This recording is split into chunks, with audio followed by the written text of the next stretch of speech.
Assalamualaikum warahmatullahi wabarakatuh. Waalaikumsalam warahmatullahi Warahmatullahi wabarakatuh. Bismillahirrahmanirrahim. Alhamdulillahirabbil alamin, hamdan yuwafi ni'amahu wa yukafi mazidah. Wassalatu wassalam ala sayyidil mursalin, sayyidina wa habibina Muhammadin nabiyil amin, wa ala alihi wa sahbihi at-tayyibin at-tahirin, wa ala ashabihi al-hadin al-muhtadin, wa ala tabi'in lahum bi ihsanin ila yaumiddin.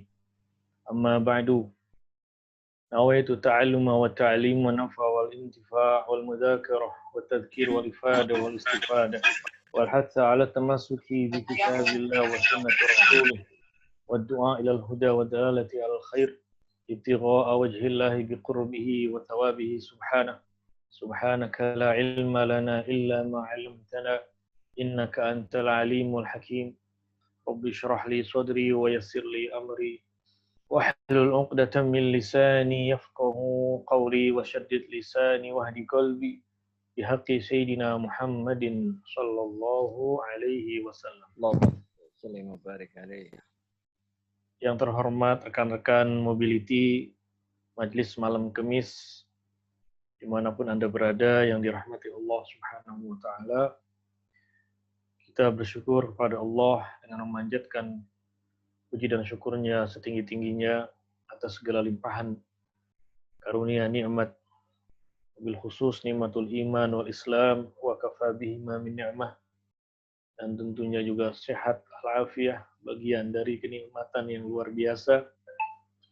Mudah-mudahan majelis kita di malam hari ini senantiasa limpahkan barokah dan kita diberikan hidayah dari Allah Subhanahu wa Ta'ala.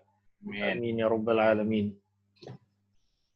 Kita lanjutkan kajian yang pertama, kitab An-Nujumuz Zahirah Bisaliki Thariqil Akhirah, dan yang kedua nanti An-Nabiyyu Ka'annaka Tarahu. Bismillahirrahmanirrahim. Qala al-muallif al-alim wal-allamah ad-da'i ila Allah al-muhaqqiq ad-da'i ila Allah Al-Habib Zain bin Ibrahim bin Sumaid hafizahullah ta'ala wa adama naf'a bihi wa bi barakati ulumihi wa bikum fid darain amin. Ila an qala al-muallif. Maaf, halaman sebelumnya Om Awai, halaman 3.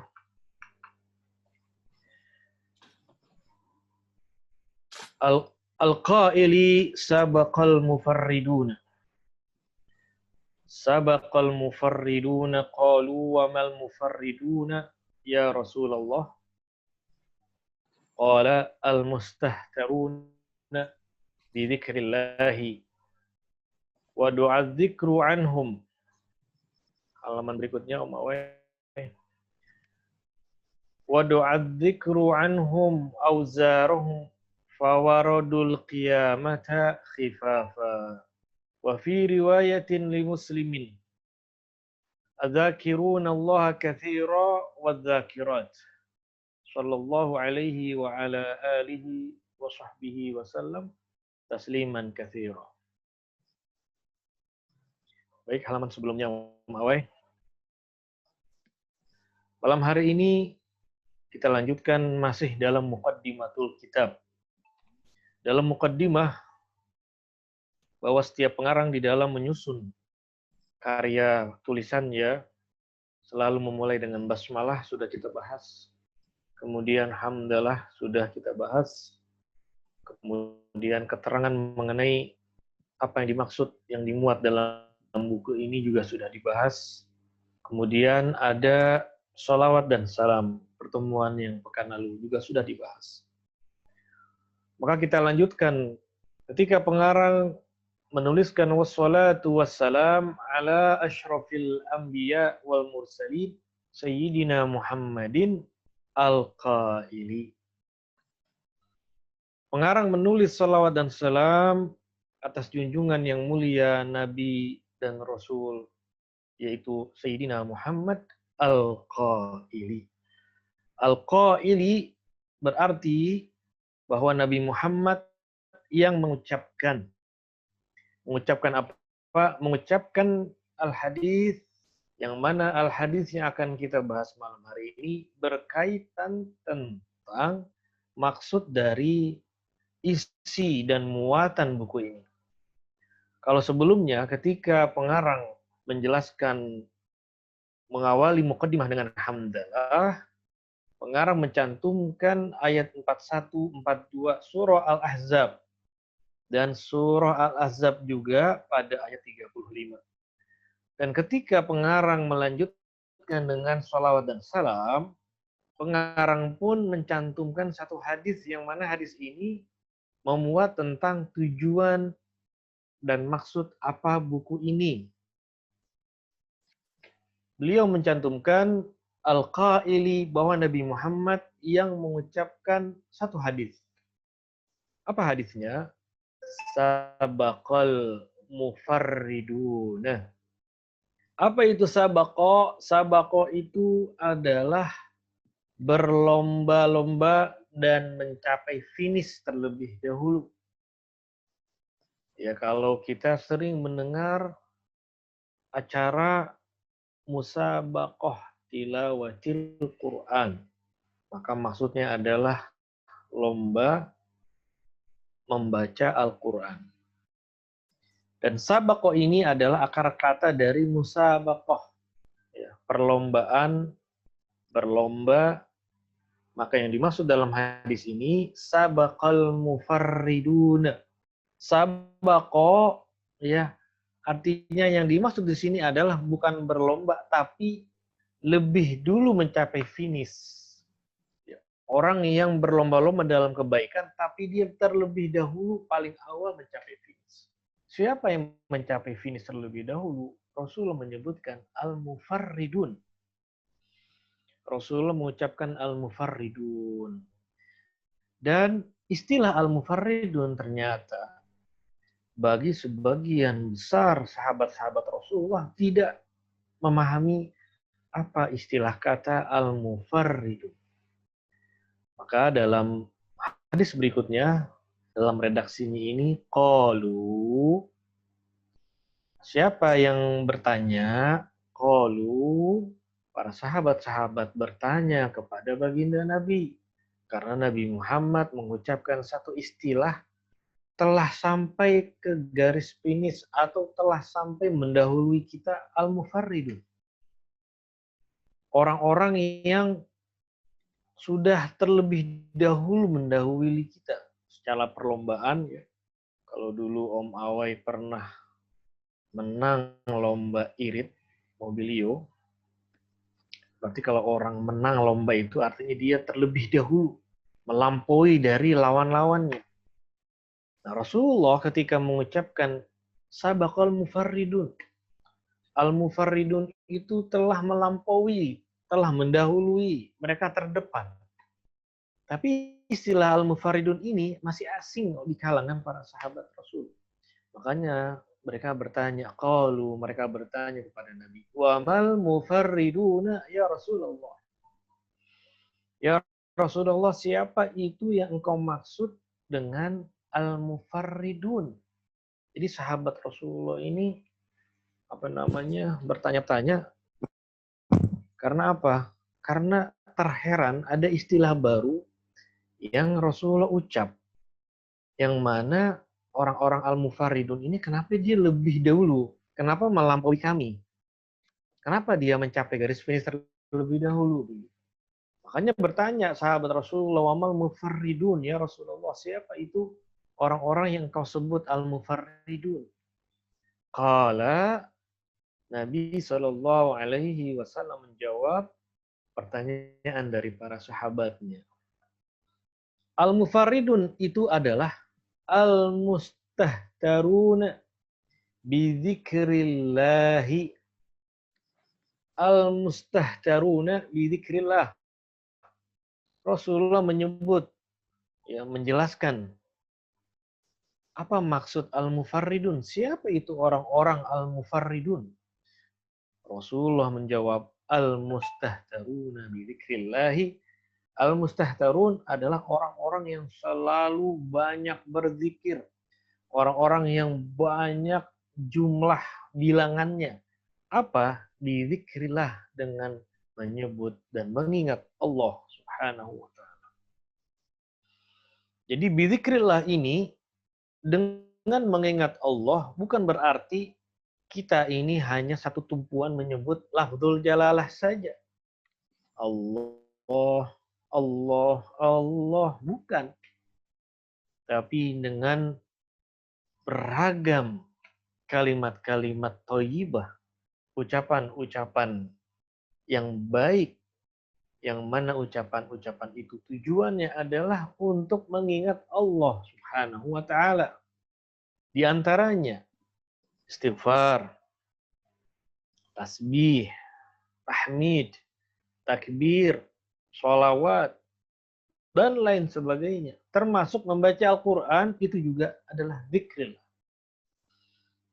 Pertama, Rasulullah menjelaskan al-mufarridun itu adalah orang-orang yang banyak sekali, ya, dengan apa? Banyak sekali dengan berzikir kepada Allah. Kemudian selanjutnya Rasulullah melanjutkan sabdanya, wa du'adzikru anhum auzarahum, ya, wa du'adzikru anhum auzarahum. Dengan berzikir itu Allah Subhanahu wa taala menghapuskan dosa-dosa mereka. Jadi kalau wadha'a yadha'u itu adalah meletakkan. Jadi kalau dalam bahasa Arab wadha'a yadha'u meletakkan sesuatu. Di sini Rasulullah menggunakan kalimat wadha'a anhum auzarahum. Wa du'adzikru anhum auzarahum. Jadi zikir yang dibaca ini mengingat Allah, ya, itu adalah menghapuskan dosa-dosa mereka. Semakin kita banyak berzikir kepada Allah, maka semakin banyak dosa-dosa yang diampuni oleh Allah Subhanahu wa taala. Dengan berzikir kepada Allah, ya, apalagi yang dalam sabda Rasul dalam hadis, kalimatan habibatan inda rahman khafifatan fil lisan thaqilatan fil mizan. Rasulullah menyebut dalam hadisnya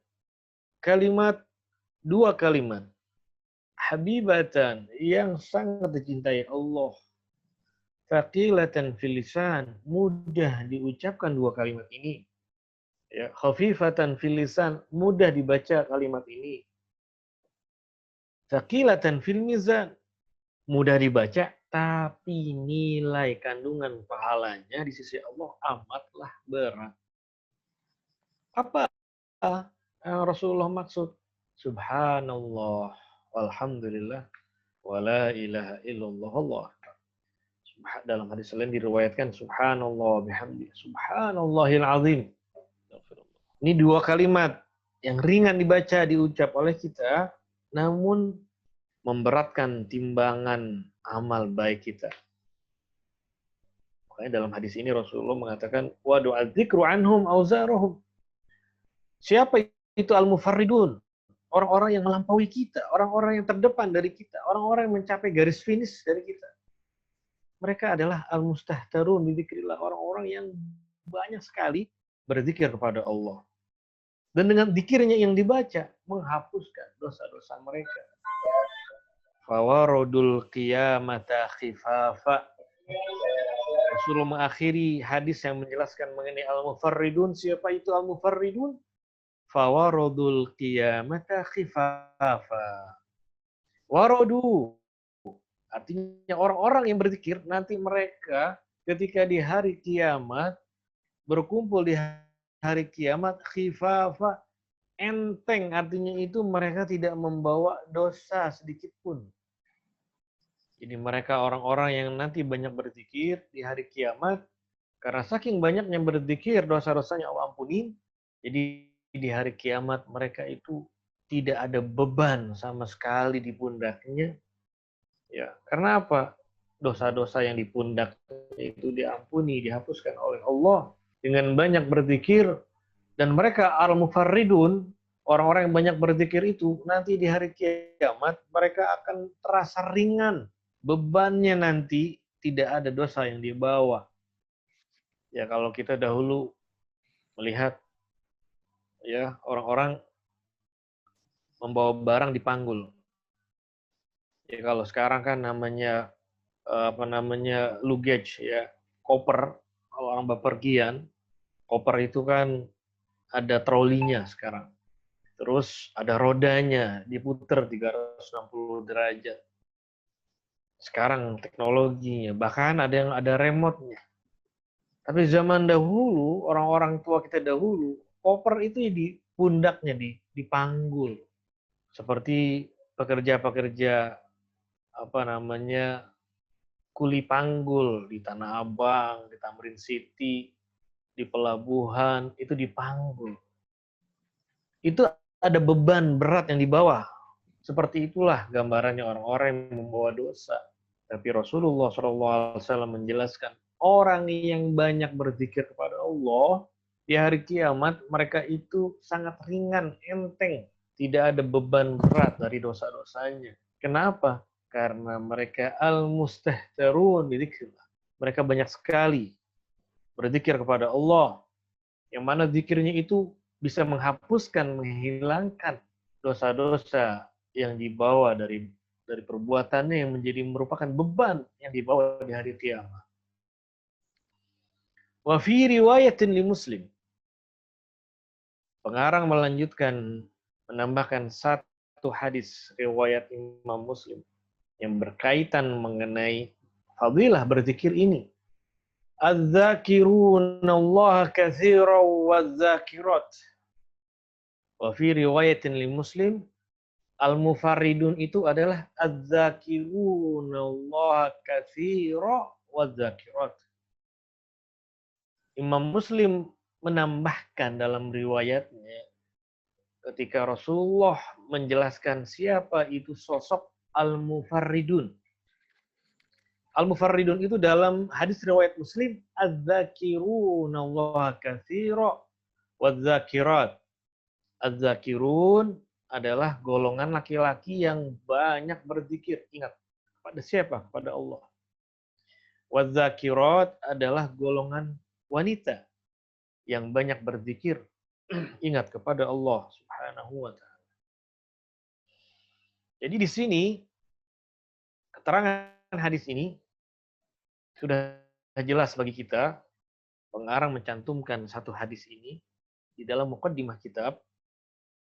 Dalam muqaddimah kitab setelah hamdalah mencantumkan 3 ayat dalam surah Al-Ahzab yang menjelaskan mengenai berzikir, dan setelah sholawat pengarang mencantumkan hadis yang menjelaskan mengenai fadilah berzikir. Yang mana hadis ini Rasulullah mengatakan orang-orang mufarridun itu mereka terdepan dari kita. Mereka melampaui kita. Mereka sampai ke garis finish dari kita. Sehingga sahabat-sahabat itu termenung, bertanya-tanya, terheran, dan bertanya akhirnya kepada Rasulullah. Siapa sih yang al-mufarridun itu? Kenapa mereka lebih dahulu dari kita? Kenapa mereka terdepan? Kenapa mereka lebih dulu masuk garis finish? Maka Rasulullah menjelaskan, mereka adalah az-zakirunallaha katsiran waz-zakirat. Mereka adalah orang-orang yang baik laki-laki dan wanita yang banyak berzikir kepada Allah Subhanahu wa ta'ala. Sahabat-sahabat Majelis Ta'lim Mobility via Zoom yang dirahmati Allah Subhanahu wa ta'ala, ketika pengarang sudah menjelaskan dengan mencantumkan satu hadis ya, yang menguatkan bahwa kitab ini adalah kitab yang memuat mengenai zikir, ya, makanya beliau memilihkan satu hadis menguatkan dalam mukaddimahnya betapa pentingnya orang-orang banyak berzikir kepada Allah, sampai-sampai orang-orang yang banyak berzikir itu adalah pemenang, the winner, terdepan, sampai dahulu garis finish, karena mereka banyak berzikir kepada Allah Subhanahu wa ta'ala. Jadi rekan-rekan sekalian, kalau orang-orang yang banyak berzikir, tidaklah rugi bagi mereka. Tidak rugi di dunia, apalagi tidak rugi di akhirat.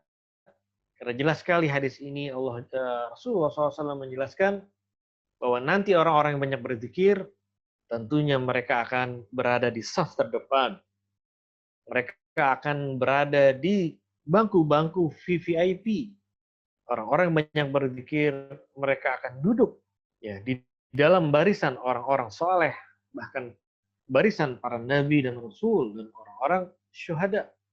Jadi kalau kita ingin berada dalam barisan terdepan, kalau kita berada di tribun, ya sebuah arena besar, baik arena sepak bola atau arena olahraga yang lainnya, maka mereka yang duduk di depan adalah mereka orang-orang yang super, ya artinya super punya pengaruh.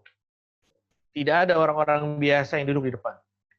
Yang di depan adalah orang-orang yang punya pengaruh.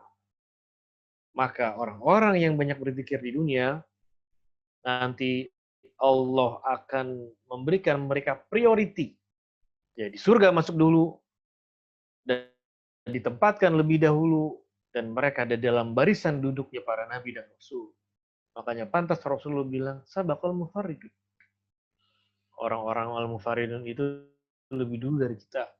Al-mufarridun itu mereka garis finish lebih dahulu, melampaui kita, terdepan. Siapa? Al-mustahtarun bi dzikrillah. Al-dzakiruna Allah katsiran wa dzakirat. Mereka adalah yang banyak berzikir kepada Allah Subhanahu wa taala. Mereka yang banyak mengingat kepada Allah Subhanahu wa taala. Maka jelas sekali hadis ini rekan-rekan sekalian, berzikir itu bisa dilakukan dengan lisan saja, tapi lebih alangkah baiknya, afdolnya kata para ulama, zikir itu lisan dan hati berbarengan. Atau lisannya pun misalkan disibukkan dengan hal yang lain, tapi hati bisa disibukkan dengan berzikir kepada Allah Subhanahu wa taala. Ini bisa dipraktekkan, ini bisa dicoba. Sangat mudah rekan-rekan sekalian. Ya, di dalam diamnya seorang belum tentu dia diam di dalam hatinya. Ketika mulutnya hanya terdiam, tidak bergerak, kita yakin orang-orang soleh, para waliullah itu, ketika sakitnya mereka di atas kasurnya, ketika mereka sudah badan tidak bisa bergerak, tapi kita yakin bahwa orang-orang soleh itu hatinya selalu berzikir kepada Allah Subhanahu wa taala. Karena orang-orang soleh, para waliullah itu adalah mereka pewaris Nabi. Para ulama itu pewaris Nabi. Nabi Muhammad SAW sudah jelaskan, wa qalbuhu lam yanam wal ainu qad na'asat. Nabi SAW hatinya nggak pernah tidur, sekalipun matanya sudah terpejam karena tidur. Jadi Rasulullah SAW adalah seorang Nabi. Dalam jaganya, sadarnya, tidurnya, hatinya selalu berzikir kepada Allah Subhanahu wa taala. Jadi kalau sahabat-sahabat Majelis Mobility, kalau kita melihat organ tubuh manusia, ya, kalau kita melihat organ tubuh manusia yang namanya jantung itu dan hati, mereka terus bergerak sekalipun kita sudah tidur. Selalu memompa darah kita sekalipun kita sudah tidur. Dia tidak diam. Dan hatinya orang-orang soleh, apalagi Nabi dan Rasul, mereka selalu berzikir kepada Allah. Kalau detak jantungnya dan gerak hatinya, itu selalu adalah zikir kepada Allah Subhanahu wa taala. Kalau Al-Qur'an menjelaskan, yusabbihu lahu ma fis samawati wa ma fil ardi, bertasbih kepada Allah Subhanahu wa taala yang ada di langit dan ada di bumi. Semua makhluk Allah bertasbih. Daun-daun di pepohonan bertasbih. Angin yang berhembus bertasbih. Ombak-ombak di lautan juga bertasbih. Air yang bergemericik di sungai-sungai juga bertasbih. Semuanya bertasbih. Hewan-hewan mengeluarkan suara-suaranya. Itu tasbih. Tapi kita manusia, kenapa? Hati kita kosong dari berzikir kepada Allah Subhanahu wa taala. Maka pantas Rasulullah menyebutkan al-mufarridun, orang yang terdepan, orang yang melampaui kita, yang mencapai garis finish, itu al-mufarridun. Siapa ya Rasulullah? Yang banyak zikir pada Allah Subhanahu wa Ta'ala. Sahabat mobility dimanapun Anda berada yang dirahmati Allah. Sallallahu alaihi wa ala alihi. Kita lanjutkan teks dari kitab ini. Sallallahu alaihi wa ala alihi wa sahbihi wa sallama tasliman katsira. Wa ala alihi wa sahbihi wa sallama tasliman katsira. Dimanapun kita membaca buku, sahabat sekalian, kalau sudah menyebut sallallahu ala sayyidina Muhammad atau sallallahu alaihi, maka tidak akan dilupakan menyebut siapa? Wa ala alihi wa sahbihi. Apa maksudnya? Allah selalu melimpahkan, mengucurkan salawat dan salam atas Nabi Muhammad. Juga siapa? Keluarganya. Juga siapa? Sahabatnya. Itu selalu direndengkan, selalu dibarengi, tidak pernah terputus cuma hanya sallallahu alaihi Muhammad, tapi wa ala alihi wa sahbihi. Siapa itu alu Muhammad? Siapa itu disebut alu? Alu itu adalah keluarga, family. Siapa sahabat keluarganya Nabi Shallallahu Alaihi Wasallam? Definisi alun adalah pertama, humul mu'minun. Definisi alun yang pertama, mereka adalah orang-orang yang beriman. Berarti kalau keluarga Nabi yang masih kafir, yang masih musyrik, bukan termasuk alun. Jadi definisi yang mengikat pertama, yang akan mengeliminir keluarga Nabi, karena keluarga Nabi itu banyak. Humul mu'minun, mereka adalah orang-orang beriman. Yang beriman akan keesaan Allah. Yang beriman akan ada wujudnya Allah. Dan beriman bahwa Nabi Muhammad adalah utusan Allah.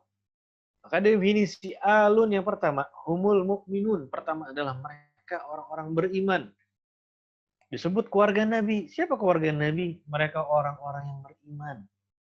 Maka keluar dari definisi ini adalah orang-orang kafir.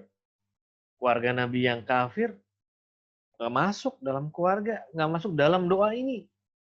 Jadi selawat dan salam itu selalu dilimpahkan kepada keluarga Nabi, kecuali yang tidak beriman. Begitu maksudnya. Dan mereka yang beriman berapa beruntungnya, betapa beruntungnya. Karena sallallahu alaihi, siapapun. Bayangkan teman-teman sahabat mobility yang dirahmati Allah, berapa jumlah buku karya ulama yang di situ mencantumkan sallallahu alaihi wa ala alihi. Berapa banyak orang yang mengucapkan di dalam majlis-majlis atau salawat-salawat yang dibaca sallallahu alaihi wa ala alihi. Betapa beruntungnya keluarga Nabi yang beriman karena nggak putus Allah menyampaikan, Allah melimpahkan, Allah mengucurkan salawatnya. Pertemuan yang lalu sudah dijelaskan. Salawat kalau dari Allah itu rahmah. Salawat kalau dari malaikat itu istighfar. Salawat kalau dari kita umatnya Nabi adalah doa dan tadarru. Jadi betapa beruntungnya keluarga Nabi Shallallahu Alaihi Wasallam yang beriman karena tidak putus disampaikan kepada mereka, baik yang masih hidup atau yang sudah wafat, selalu mendapatkan kucuran rahmah dari Allah, limpahan istighfar dari malaikat, dan doa-doa dari umatnya Nabi Shallallahu Alaihi Wasallam. Itu definisi yang pertama, beriman. Yang kedua, min Bani Hashim wal Muttalib. Yang disebut keluarga Nabi adalah mereka yang masuk dalam terahnya Hashim, Bani Hashim. Ya. Masuk dari klannya Bani Al-Muttalib. Jadi Nabi Muhammad SAW punya family secara garis ke atas dan ke bawah, mereka dari keluarga klannya Bani Hashim dan Bani Al-Muttalib. Jadi siapapun yang mereka memiliki nasab, kalau ditarik garis ke atasnya, kalau ketemu dengan Ibni Hashim, Ibni Abdul Muttalib, Ibni Hashim, maka dia adalah keluarga Nabi Shallallahu Alaihi Wasallam. Dan klannya Bani Hashim, klannya Bani Muttalib adalah klan dari bangsa orang terhormat. Suatu kabilah yang di Mekah itu sangat terhormat. Jadi dari kasta yang paling tinggi itu Bani Hashim dan Bani Al-Muttalib. Ya. Jadi ibarat kata nih, kalau dibilang keluarga cendana, itu langsung orientasinya adalah anak cucunya Pak Harto. Pak Harto adalah RI yang kedua. Presiden RI yang kedua. Kalau dibilang keluarga Cikeas, berarti itu adalah keluarganya SBY. Ibaratnya seperti itu. Ya, kalau dia keluarga dari ex mantan presiden, berarti dia naik, ya, naik kelasnya, naik dari kastanya. Yang dulunya petani Pak Harto, jadi presiden, maka anak-anak keturunannya kastanya naik.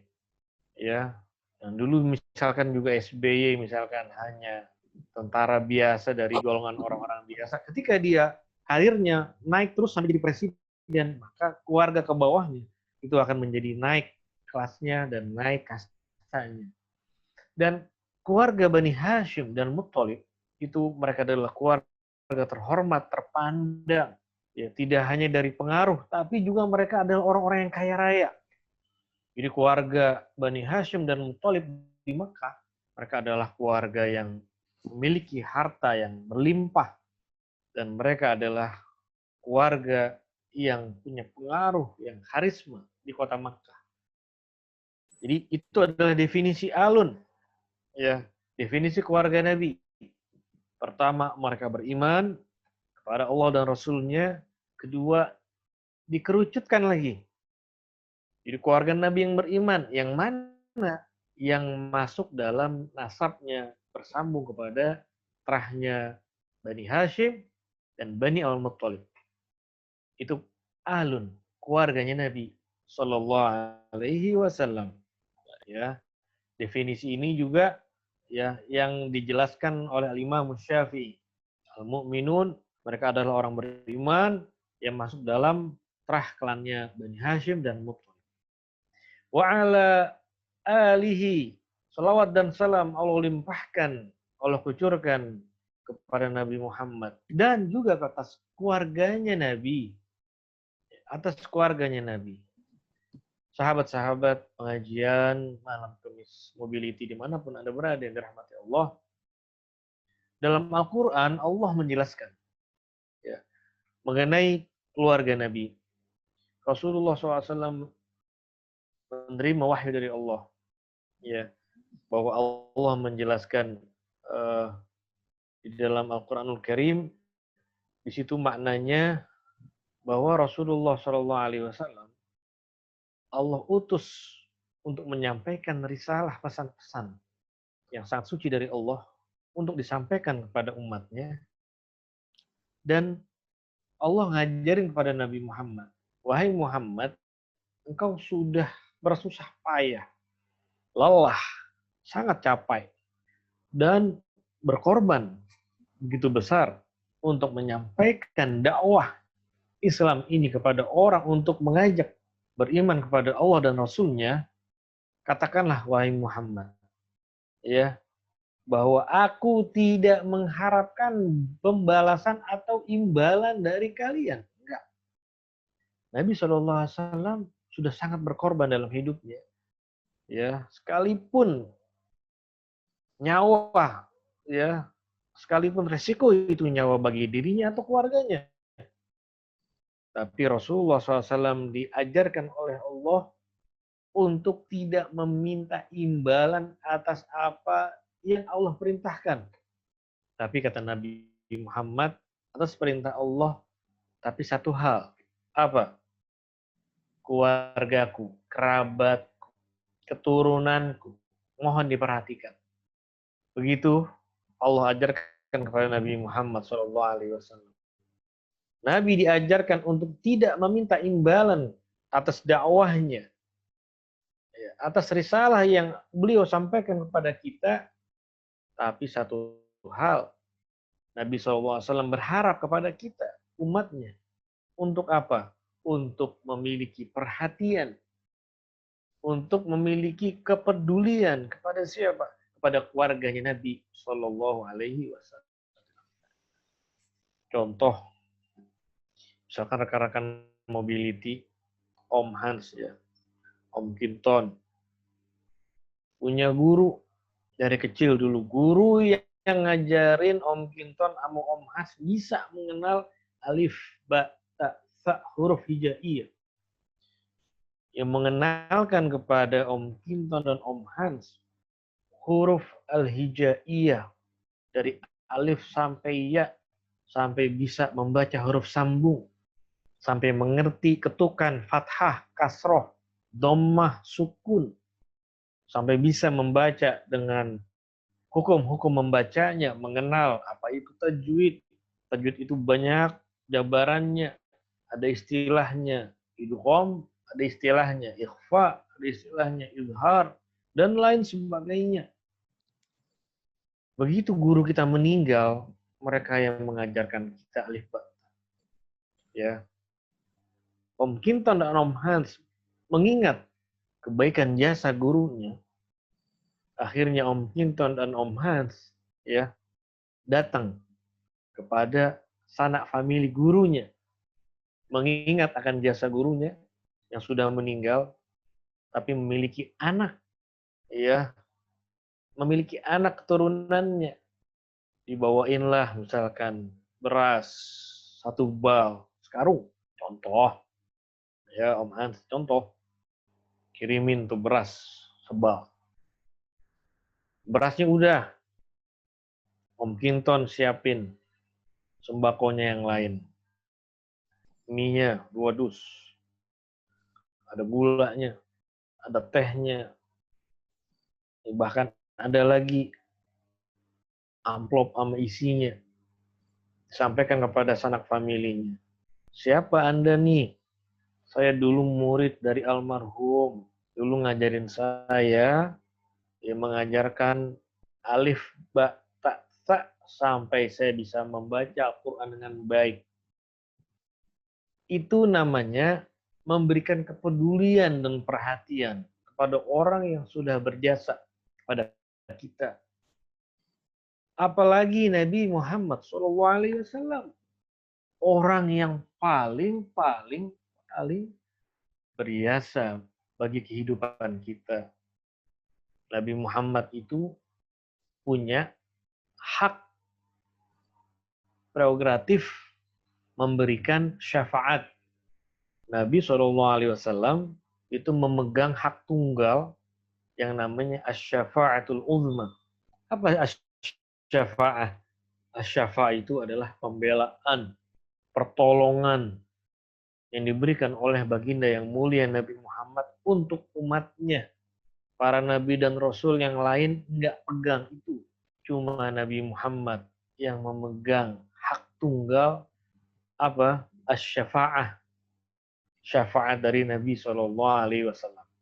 Maka pantas kita sahabat sekalian, kalau kita mengucapkan sallallahu alaihi tambahin wa ala alihi dan keluarganya. Ini bentuk kepedulian dan perhatian kita kepada baginda Nabi SAW. Karena Al-Quran sudah mengajarkan kepada Nabi, wahai Muhammad, kasih tahu umatmu, saya ini udah berkorban, tapi tidak mengharap imbalan.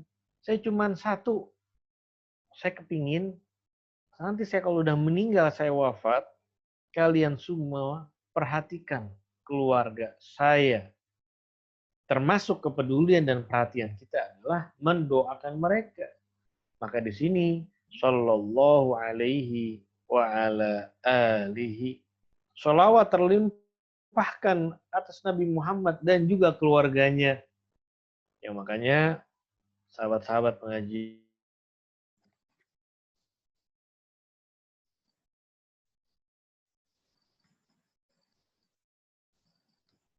MC, ya, Master of Ceremony, dia akan mengucapkan selawat dan salam terlimpahkan atas baginda Nabi yang mulia Nabi Muhammad beserta keluarganya. Itu jangan sampai dilupakan. Wa ala alihi wa sahbihi. Ada lagi tambahannya sahabat mobility dimanapun Anda berada. Di samping kita mendoakan, menyampaikan salawat dan salam kepada keluarga, tambahkan wa sahbihi. Dan juga atas sahabat-sahabatnya Nabi Shallallahu Alaihi Wasallam. Nah, sekarang kita harus mengetahui definisi sahabat. Sahabat itu siapa? Sahabat yang dimaksud di dalam doa ini itu siapa? Sahabat yang kita selalu ucap, yang selalu kita iringi dalam salawat dan salam itu siapa?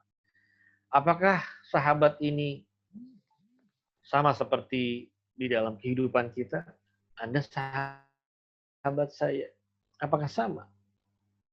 Betul, memang bahasa Indonesia ini banyak sekali mengadopsi dari bahasa Arab. Banyak sekali. Termasuk salah satunya adalah sahabat. Sahabat itu adalah kata yang diambil dari bahasa Arab. Ya, sahbah, sahibah. Ya, Al-Quran mengatakan sahibuhu fis sijni. Sahib. Sahib. Kalau kita udah bilang, Masya Allah, Om Indra itu sahib saya. Kalau dia udah mengatakan sahib, berarti itu udah deket banget hubungannya. Artinya dekat, jangan orientasi kayak zaman sekarang. Ya udah rusak zaman sekarang. Apa? Yaitu yang sama gender. Oh, sahib saya. Sekarang kalau jadi sensitif, kalau dibilang sahib dekat, jadi sensitif. Zaman sekarang, karena pergaulan sekarang udah rusak. Sahabat mobility dimanapun Anda berada, saya pernah diskusi sama seorang, dia orang tua yang sangat memiliki perhatian dengan dunia pendidikan sekarang. Jadi dia bilang, saya ini sekarang kekhawatiran saya tidak hanya narkoba. Kekhawatiran saya terhadap masa depan anak saya tidak hanya narkoba. Tidak hanya dari bahaya smartphone atau internet yang sudah sangat bebas diakses. Tapi yang saya khawatirkan sekarang dia bilang adalah sebuah perilaku yang tidak biasa, ya, artinya perilaku pergaulan sejenis, ya. Apa maksudnya? Homoseksual dan juga lesbi. Dibilang zaman dulu sepertinya penyakit lesbi dan homoseksual itu penyakit yang jarang terjadi. Ada, ya, artinya ada, tidak terang-terangan begitu. Tapi sekarang zaman sudah terbuka, media itu bisa mereka akses di mana-mana, sehingga seakan-akan penyakit ini udah menebar luas di kalangan masyarakat kita. Jadi kita harus tambahkan doa untuk keturunan anak-anak kita. Apa? Allahumma inni a'udzubika, ya, minal ajzi wal kasal, wa minal jubni wal bukhal, wa minad daini wa qahrir rijal, wa min ghalabati daini wa qahrir rijal. Jadi qahrur rijal ini penyakit juga. Walaupun yang dimaksud adalah orang yang mereka di-pressure, ya. Kita berlindung kepada Allah dari orang yang mempressure kita dengan kezaliman.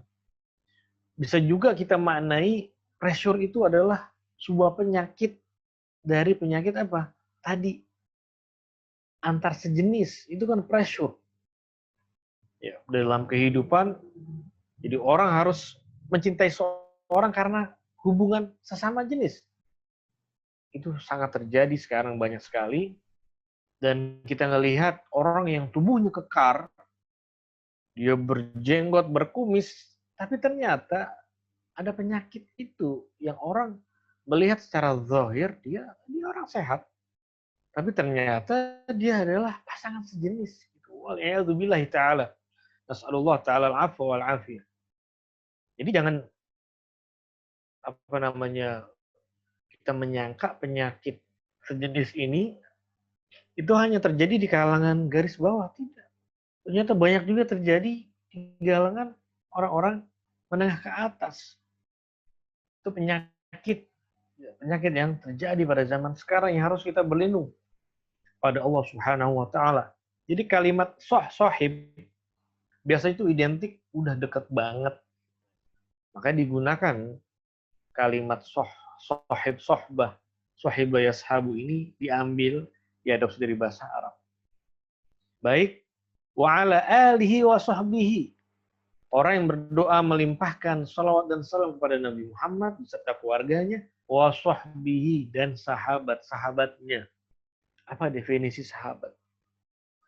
Pertama, humul ladzina ijtama'u bihi sallallahu alaihi wasallam. Sahabat itu pertama definisinya adalah mereka adalah orang-orang yang bertemu dengan Nabi Muhammad sallallahu alaihi wasallam. Jadi syarat pertama dari definisi sahabat adalah bertemu dengan Nabi sallallahu alaihi wasallam. Mu'minina bihi. Yang kedua, mereka bertemu dengan Nabi dan beriman kepada Nabi. Ya, jadi ini mengeliminir ya. Banyak pada zaman Rasulullah bertemu dengan Rasulullah. Tapi ada yang tidak beriman, maka dia nggak termasuk dalam definisi sahabat. Dia nggak termasuk dalam sahabat karena nggak beriman kepada Nabi. Cuma bertemu, tapi nggak beriman. Jadi harus bertemu syaratnya. Kedua, beriman kepada Nabi. Definisi yang ketiga, fil ardi, bertemunya di dunia.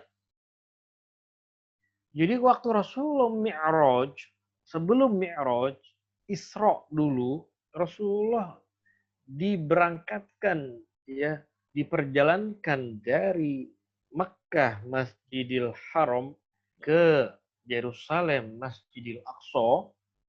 Nabi SAW sebelum Mi'raj ke Sidratul Muntaha, Nabi dipertemukan oleh Allah kepada semua Nabi dan Rasul. Nabi dan Rasul pendahulunya Nabi Muhammad. Jumlah Nabi yang 124.000 orang. Jumlah Rasul yang 313 orang.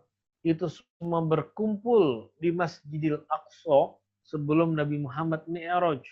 Berkumpul di situ bertemu dengan Nabi Muhammad, ya, dan mereka sholat berjamaah. Nabi yang menjadi imam.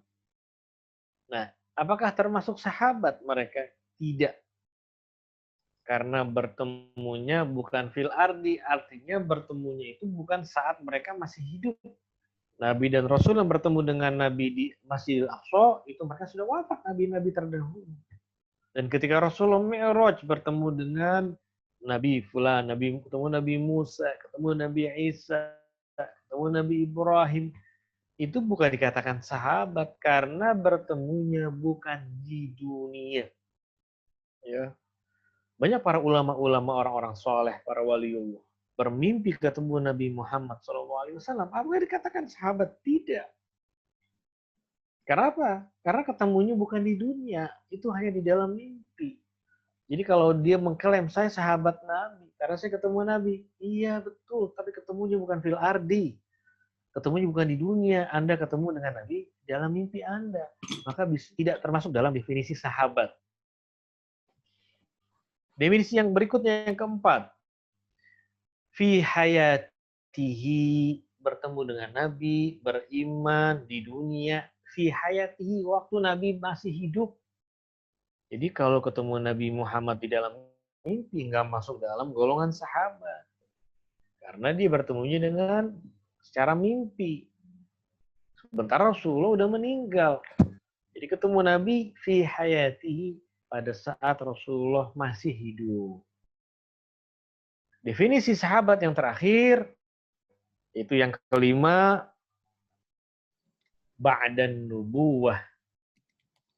Setelah Nabi Muhammad sudah diutus, sudah declare oleh Allah bahwa Nabi Muhammad sudah menjadi Nabi. Rasulullah ketika umur 1 tahun sampai 25 belum menjadi Nabi. Begitu sudah genap 25 baru jadi Nabi. Jadi kalau ketemu Nabi Muhammad ketika umur Nabi sebelum umur 25, sebelum Nabi Muhammad diutus Nabi, maka dia tidak termasuk dalam golongan sahabat. Tidak termasuk dalam golongan sahabat. Di syarat pertama, bertemu dengan Nabi SAW dalam keadaan beriman. Kedua, bertemu dengan Nabi di bumi. Yang ketiga, definisi pertama adalah bertemu. Yang kedua, beriman. Yang ketiga, di dunia. Yang keempat, Nabi masih hidup. Yang kelima, ketika Nabi sudah diutus, sudah dideklar oleh Allah bahwa Muhammad putra Abdullah adalah seorang Nabi. Itu 5 definisi yang menguatkan siapa itu wasahbihi di sini. Siapa itu sahabat-sahabat Rasulullah. Wasallama tasliman katsira, maka mengakhiri dari teks bacaan dari buku ini, wasallama tasliman katsira. Dan juga Allah melimpahkan salamnya, keselamatan atas Nabi Muhammad, keluarga beserta sahabat, dengan sholawat yang salam jumlahnya yang tidak terbilang. Katsir. Ya. Jadi kalau kita dulu Lebaran Idul Adha kemarin, Lebaran Idul Fitri kemarin, kita takbiran. Allahu Akbar kabira. Walhamdulillahi katsira. Jadi tidak terbilang takbir kita, jumlah bilangan itu nggak terbilang. Pahalanya pun unlimited, sama doa yang kita baca di dalam muqaddimah buku ini.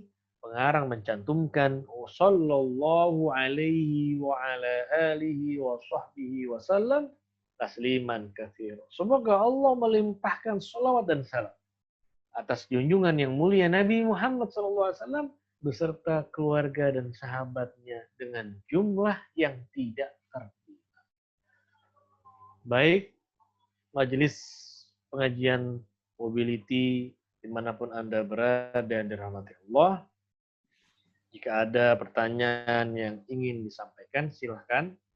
Kita selesaikan kajian buku yang pertama sampai selesai. Wasallama tasliman katsiro. Silahkan ingin bertanya.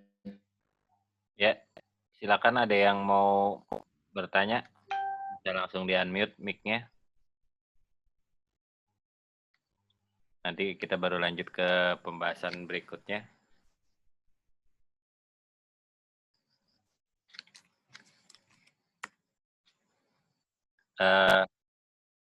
Ada yang mau bertanya? Seth, maaf Seth. Tanya. Siapa nih?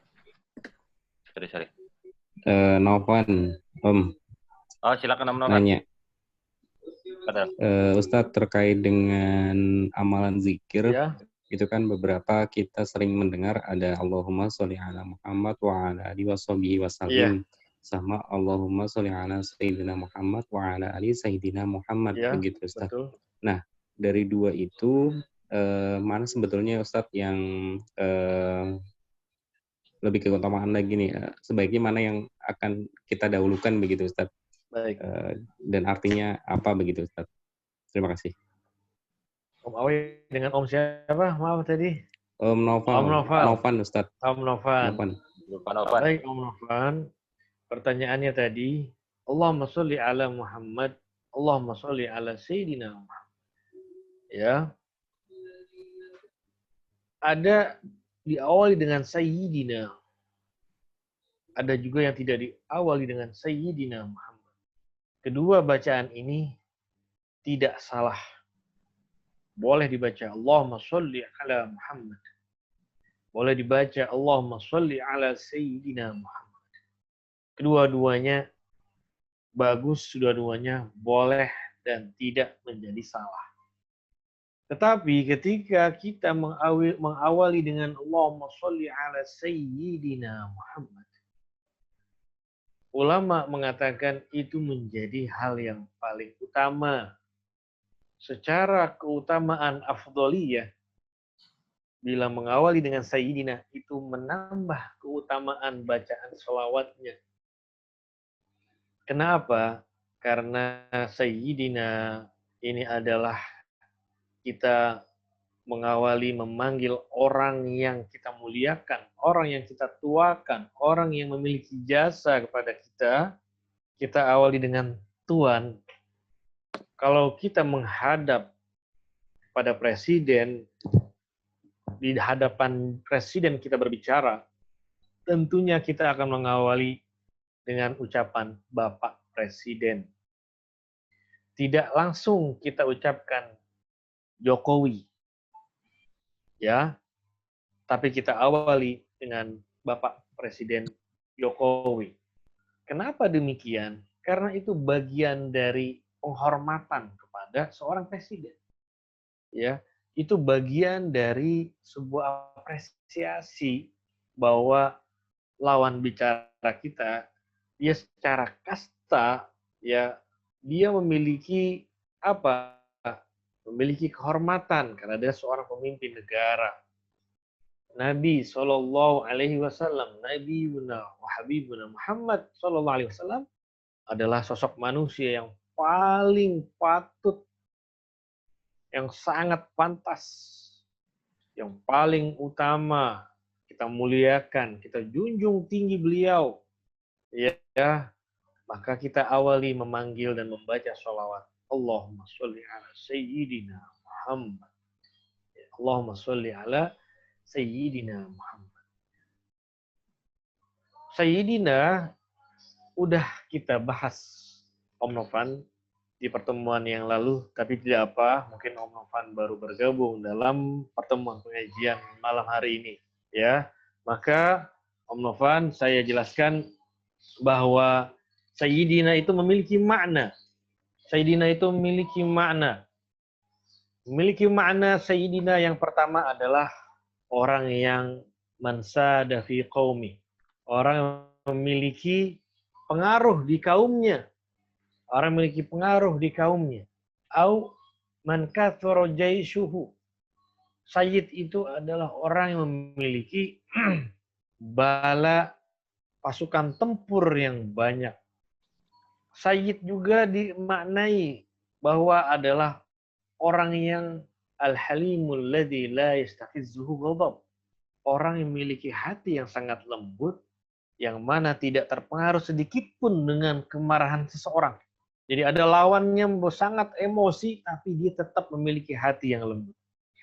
Itu makna Sayyid. Maka di dalam diri Nabi SAW berkumpul itu semua. Pertama, beliau mulia di kaumnya. Yang kedua, beliau adalah sosok pemimpin. Tidak hanya pemimpin sebuah negara, pemimpin umat, tapi Muhammad adalah seorang panglima perang yang ditakuti. Dan juga Nabi Muhammad adalah orang yang memiliki hati yang lembut, yang tidak terpengaruh dengan emosi seseorang, tidak berubah. Rasulullah cinta kepada seorang. Orang itu kemudian ya, mewujudkan atau menampakkan amarahnya. Tetap Rasulullah tidak berubah sedikit pun. Beliau orang yang sangat lembut. Ini semua ada di dalam sosok yang mulia Nabi Muhammad SAW. Maka kata Sayyid ini sangat pantas, Om Novan, kalau kita baca di dalam ucapan bacaan sholawat, Allahumma sholli ala Sayyidina Muhammad. Karena Sayyid, maknanya tadi yang sudah dijelaskan, Sayyid ini memiliki makna orang yang memiliki pengaruh di kaumnya, pemimpin ya dari pasukan perangnya, dan orang yang memiliki hati yang lembut, yang tidak terpengaruh dengan orang yang marah terhadap. Wallahu alam. Sudah, Om Novan, demikian jawaban dari Al-Fakir. Terima Selanjutnya kasih. pertanyaan. Ada satu lagi Terima nih kasih, Ustaz. dari Om Papa. Om Papa. Silakan, Om. Om Papa.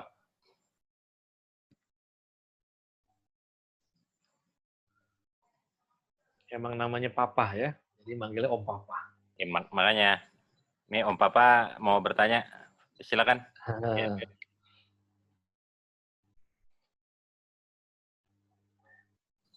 Assalamualaikum. Waalaikumsalam, Om Papa. Ya, gini Pak Ustadz, yang mau saya tanyakan, bagaimana cara mengamalkan salawat yang benar berdasarkan sunnah Rasulullah? Apakah baiknya dilakukan sendiri atau berjamaah? Baik. Ya, terima kasih Ustadz. Assalamualaikum. Waalaikumsalam. Om Papa, pertanyaan yang tadi dilontarkan, ketika mengamalkan sholawat kepada Nabi, apakah dilakukannya dengan sendiri atau berjamaah? Sholawat dan salam yang kita baca kepada Rasulullah, dibaca sendiri sangatlah memiliki fadilah. Dan ketika kita membacanya dengan berjamaah, tentunya itu adalah ziyadatul khair wal barokah. Menambah kebaikan dan juga keberkahan dengan membacanya secara bersama-sama atau berjamaah. Jadi tidaklah hina, tidaklah menjadi hal yang salah atau hal yang merupakan menjadi tidak baik kalau seorang membacanya dengan berjamaah. Tentu dengan membaca sholawat secara berjamaah bersama-sama, itu menambah fadilah dan menambah kebaikan dan juga barokah. Ya, sekarang saya ingin bertanya kepada Om Papa. Pernah nggak Om Papa nonton konser slang? Kali Om Papa kan slanker gitu kan. Umur kita ini kan alamin slang lagi jaya-jayanya. Betul. Iya. Malah sering ke potlot juga tempatnya, slang juga. Oh iya. Berarti ini Om Papa dari semua rilis albumnya hafal semua nih. Bilang malah nggak ngikutin. Yang terakhir dia pada konser di sono di Bali kalau nggak salah ya. Ya, konser online katanya.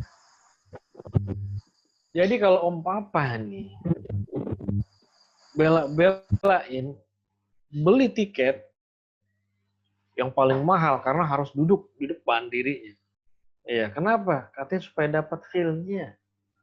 Ngelihat langsung orang-orangnya, si pemain-pemain musiknya, juga bisa langsung tuh dapat suara dentuman sound system yang begitu besar daya watt-nya, sehingga Om Papa tuh ngerasakan feel-nya. Apalagi waktu si vokalnya si kakak ngajakin, angkat tangannya, ayo kita nyanyiin bareng-bareng. Om Papa ngerasa lebih enak tuh daripada dengerin di mobilio sendirian. Walaupun di mobilnya soundnya udah di-upgrade sama Om Papa. Tapi dengan nonton konser langsung, dibela-belain beli tiket mahal, udah gitu antri, beli tiketnya masuknya antri.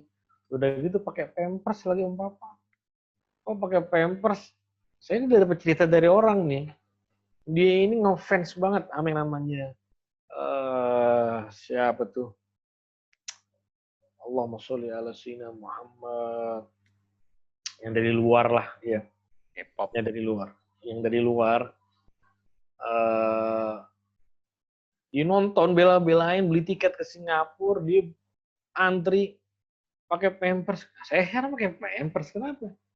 Lah nanti kan lama katanya nontonnya. Ntar kita nahan pipis. Mau keluar toilet jauh. Ya udah pipis aja di Pampers. Oh segitunya bela-belain nonton konser. Itu ngerti tuh Om Papa ya. Dapat feel-nya. Dengerin musik sendirian di mobil.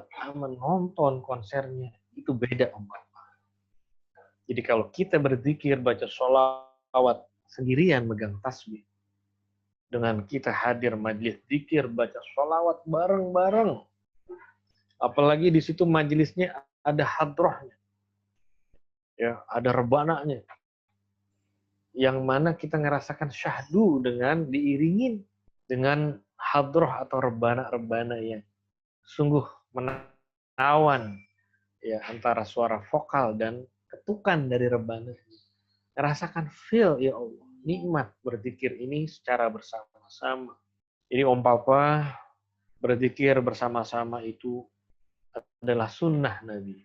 Karena Rasulullah mengatakan, majtama'a qaumun fi baitin min buyutillah au fi majlisin min majalis dzikr yatluna kitab Allah. Tidak siapapun yang duduk bersama di satu majelis zikir atau majelis ilmu di dalam masjid atau di tempat lain di situ berkumpul, yang mana berkumpul di situ tujuannya adalah berzikir kepada Allah, Rasul mengatakan illa hafathumul malaika. Yang pertama, malaikat Allah turunkan, malaikat rahmah. Untuk apa? Memberikan rasa damai dan tentram kepada orang-orang yang berada di majelis ilmu dan majelis zikir. Ya, wa ghasyiyatuhumur rahmah, Allah limpahkan rahmah. Ya, apalagi kemudian Allah Subhanahu wa taala akan mencatat, menulis siapa nama-nama yang hadir di majelis zikir, majelis ilmu. Dicatat oleh malaikat, dilaporkan kepada Allah. Ini nama-namanya ya Allah. Ya udah, masukkan dalam daftar orang-orang baik dan masuk dalam daftar orang yang diampuni oleh Allah Subhanahu wa taala. Jadi Om Papa, zikir sendirian, zikir berjamaah, dua-duanya afdol, dan yang paling utama lebih afdol kalau berzikir bersama. Ya, karena tentunya dengan bersama itu akan apa? Akan memberikan, menambahkan berkah dan kebaikan bagi orang yang membaca zikir di dalam kerumunan, di dalam majelis itu secara bersama-sama. Wallahu alam. Demikian jawabannya Om Papa. Terima kasih. Baik, buat yang masih ada yang mau bertanya nggak? Kalau nggak ada, kita mau lanjut dulu. Nanti kalau ada yang mau bertanya lagi, disimpan di sesi terakhir, biar kita agak sedikit mempercepat. Nih siapin materi yang keduanya.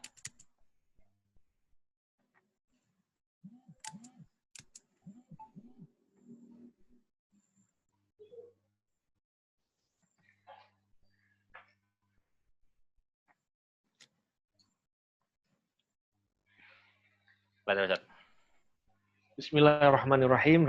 Rekan Majelis Mobility via Zoom dimanapun Anda berada, dirahmati Allah. Kita lanjutkan kajian dari buku yang kedua, yaitu buku yang berjudul An-Nabiyyu Ka'annaka Katarahu. Nabi SAW seakan-akan Anda sedang memandang di hadapan Anda. Sebuah judul buku yang sangat menawan, karena isi dari buku ini adalah mengenai karakter yang mulia, akhlak, budi pekerti yang sangat mulia yang dimiliki oleh Nabi Muhammad SAW. Pertemuan malam hari ini kita sampai kepada hadis yang coba sebelumnya Om Awai.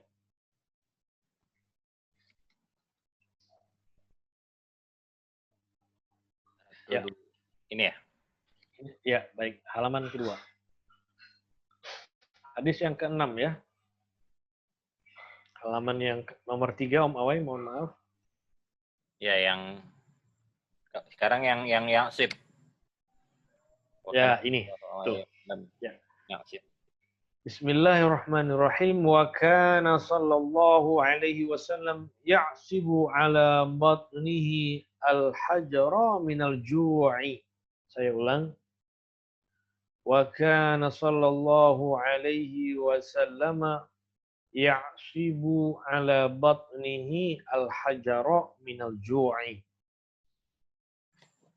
Bahwasanya sungguh Nabi sallallahu alaihi wasallam. Jadi hadis kalau diawali dengan kata kana, maka maksudnya adalah benar-benar terjadi fakta benar-benar terjadi fakta, dilakukan oleh siapa? Oleh baginda yang mulia Sayyidina Muhammad SAW. Apa yang beliau lakukan? Ya'sibu, ngikat.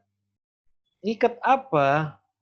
Ala batnihi. Beliau Rasulullah ngikat di atas perutnya. Apa yang diikat? Dengan apa? Al-hajaro, batu.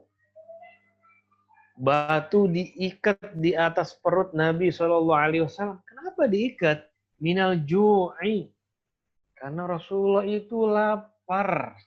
Allahumma sholli wa sallim wa barik alaihi wa ala alihi. Teman-teman sekalian, sahabat Majlis Mobility dimanapun Anda berada, yang dirahmati Allah, yang diberkahi Allah, bayangkan hadis ini menjelaskan bahwa Rasulullah itu benar-benar mengalami dalam hidupnya sebuah keprihatinan.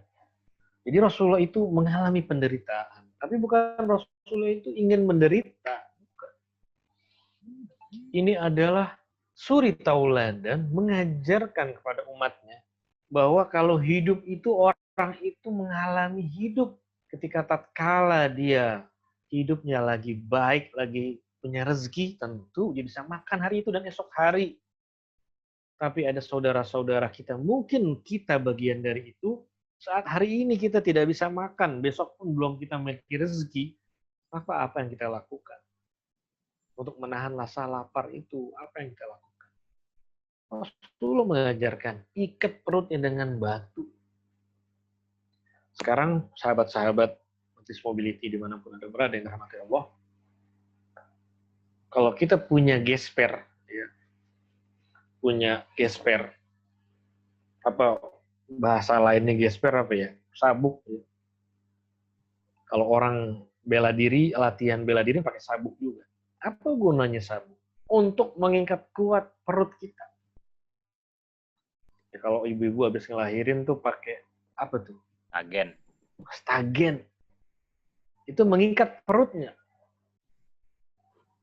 Nah, kalau teman-teman punya celana, misalkan celananya itu ukuran pinggangnya, ukurannya nomor 36 misalkan. Kalau Om Awe kayaknya 28. Om Awe kan badannya slim. Ya. Beda sama Om Kinton. Om Kinton tuh kayaknya badannya itu ambiar. Ya. Gemuk kelihatan dari Zoom tuh kelihatan. Jadi kalau Om Kinton pakai celana, misalkan ukurannya 36, belinya 40, komprang tuh celananya Om Kinton. Gimana caranya salah beli istri saya karena beli online, pakai sabuk. Diikat sabuknya, dikencangin. Nggak melorot tuh. Ya, nggak melorot. Terus, kalau kita ini ingin merasa perut kita ini makan cukup, pakai celana yang ukurannya ngepres, ikat lagi yang kenceng pakai gesper atau sabuk. Insya Allah bisa nahan lapar. Tapi kalau kita nih Om Kinton pakai celana komprang, ukuran 36 beli 40, itu habis makan tadi satu porsi, bawaannya pengen nambah 2 porsi. Baru banget kelar makan tadi jam 8. Ntarnya jam 10 masak lagi Indomie 2 sama telur 3. Masya Allah. Kenapa? Karena kita perutnya kendor, artinya nggak diikat. Dan Rasulullah SAW mengajarkan kepada kita, ngikat tuh perutnya dengan batu karena rasa lapar. Kalau kita main logika nih ya kan, orang-orang orientalis selalu main logika mulu. Masa Nabi Muhammad katanya kelaparan? Ya enggak begitu. Katanya Nabi Muhammad kekasih Allah, kenapa enggak dikasih makan sama Allah? Enggak begitu. Ini adalah hidup yang real, realita. Rasulullah itu hidup sebagai manusia yang real, yang realita. Ketika nggak makan, ya lapar. Ketika sudah makan, ya merasakan kenyang. Dan ketika lapar, nggak punya apa-apa, Rasulullah ngajarin, ikat perutnya. Ini artinya apa? Bagi orang-orang umat Nabi Muhammad yang susah. Hari ini nggak punya makan, besok pun masih kira-kira ada nggak rezeki buat besok makan. Caranya kata Nabi, ikat perutnya. Ikat perutnya supaya apa? Supaya rasa lapar itu bisa tertahankan. Supaya rasa lapar itu bisa kita apa? Bisa kita pending, artinya bisa kita pending nggak pengen makan atau laparnya itu sudah hilang. Om Indra, kalau dulu masih kecil ngalamin, ya masih kecil ngalamin, itu pergi nih sama orang tua di tengah perjalanan, di jalan tol, pengen pup, rest area nggak ada. Kebetulan di mobil ada batu. Atau orang tua kita, Indra, kantongin tuh batu di celana yang belakang, kantong belakang. Nanti bisa nahan. Itu. Padahal yang namanya udah kebelet aja. Tapi itu sugesti. Yang orang tua kita ajarin, kalau ente kebelet, mau pipis mau pup, tapi sih lebih ke pup ya, itu tantongin batu di celana. Itu sugesti. Ya, akhirnya sugesti itu nyampe ke benak kita, ke alam pikir kita. Padahal cuma batu kecil kita kantongin di celana. Katanya nanti bisa menghilangkan rasa kebelet pengen pup. Itu batu. Ya, artinya batu itu menjadi sugesti. Nah, tapi di sini Rasulullah mengajarkan kalau kita lapar, istri belum masak, duit ada, istri nggak masak. Karena apa? Lagi hamil tua, misal. Sementara tukang-tukang abang-abang gerobak pada kagak lewat karena PSBB. Akhirnya gimana? Oh ya sudah, tahan lapar ini dengan ikat perut. Ikat perut pakai gesper gitu ya. Karena zaman dulu Rasulullah itu menganjurkannya pakai batu. Terus sekarang pakai batu enggak. Kalau kita mau mengamalkan ini pakai batu, silahkan, bagian dari sunnah. Ya tentunya ukuran batunya juga yang standar, yang tidak berlebihan. Artinya dalam logika kita juga masuk ukuran batu seperti apa sih? Ya batu-batu kerikil lah ya. Ya batu-batu koral gitu ya. Kita taruh di perut. Pas tidur, kasih beban di perut. Ya, supaya laparnya itu hilang. Tapi begitu ada makanan siap, ya batunya kita angkat lagi. Itulah gambaran manusia yang kita junjung tinggi, yang kita muliakan, yang kita harapkan syafaatnya dari beliau. Oh, Rasul mengajarkan kepada kita, kalau lapar, gak ada makanan, jangan rewel, tahan lapar itu dengan ikat perut dengan batu. Karena ini sudah diamalkan oleh Nabi SAW. Jadi ini bukan semata-mata ucapan, tapi sudah benar diamalkan. Jadi dakwah bilhal, ya dakwah dengan dipraktekkan langsung oleh Nabi. Benar-benar sudah diamalkan oleh beliau, dijalankan, baru mengajarkan kepada umat. Begitulah salah satu kemuliaan karakter yang mulia, akhlak beliau, suri tauladan kita. Yang malam hari ini hadisnya kita baca, oh, Rasulullah SAW pernah terjadi dalam hidupnya ketika lapar, mengikat perutnya dengan batu. Wallahu subhanahu wa ta'ala a'lamu ahkam. Bila ada yang bertanya, silakan rekan-rekan sekalian. Silakan Om Awai. Ya, silakan ada yang mau bertanya. Assalamualaikum warahmatullahi wabarakatuh, Pak Ustaz. Yang bertanya, Pak Ustaz. Ya, udah khas suaranya Om Hans ini. Silakan. Ini Pak Ustaz, saya kan membaca buku ini nih Pak Ustaz nih. Ya. Baca buku pribadi dan budi pekerti Rasulullah gitu. Allahumma sholli wa sallam. Tanpa sadar memang kita terbawa dalam suasana gimana, tapi kita tidak bisa mendeskripsikan seorang Rasul gitu. Maksudnya mendeskripsikan, kita cuman di sana juga diterangkan, oh ya Rasul itu tampan dengan rambutnya, dengan hidungnya, dengan tingginya sekian gitu. Kita terimajinasi dan kita tuh terbawa gitu. Seperti ya Rasulullah gitu kan sering dalam hadisnya oleh sami'na gitu kan, bukanlah golonganku orang-orang yang nggak mencintai sunahku gitu kan. Iya. Nah, kadang kalau